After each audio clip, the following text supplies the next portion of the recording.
He never expected to win the primary. He never expected to win the general election. The campaign, for him, was always a marketing opportunity.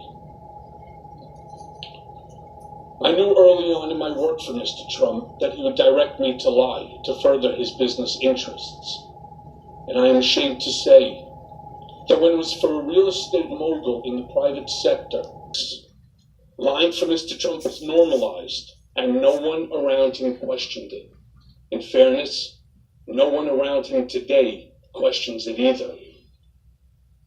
A lot of people have asked me about whether Mr. Trump knew about the release of the hacked documents, the Democratic National Committee email, ahead of time.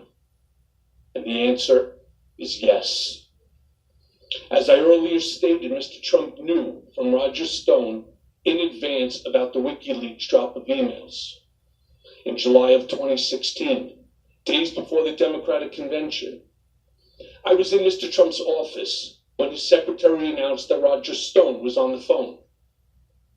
Mr. Trump put Mr. Stone on the speakerphone. Mr. Stone told Mr. Trump that he had just gotten off the phone with Julian Assange, and that Mr. Assange told Mr. Stone that within a couple of days, there would be a massive dump of emails that would damage Hillary Clinton's campaign. Mr. Trump responded by stating to the effect, "Wouldn't that be great?" Mr. Trump is a racist. The country has seen Mr. Trump court white supremacists and bigots. You have heard him call poorer countries shitholes. In private, he is even worse. He once asked me if I could name a country run by a black person that wasn't a shithole. This was when Barack Obama was president of the United States. And while we were once driving through a struggling neighborhood in Chicago, he commented that only black people could live that way. And he told me that black people would never vote for him because they were too stupid. And yet, I continued to work for him. Mr. Trump is a cheat.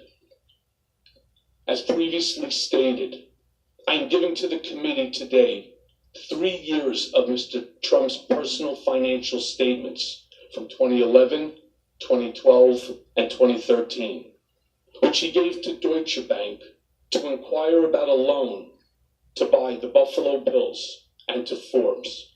These are exhibits 1A, 1B, and 1C to my testimony. It was my experience that Mr. Trump inflated his total assets when it served his purposes, such as trying to be listed amongst the wealthiest people in Forbes, and deflated his assets to reduce his real estate taxes.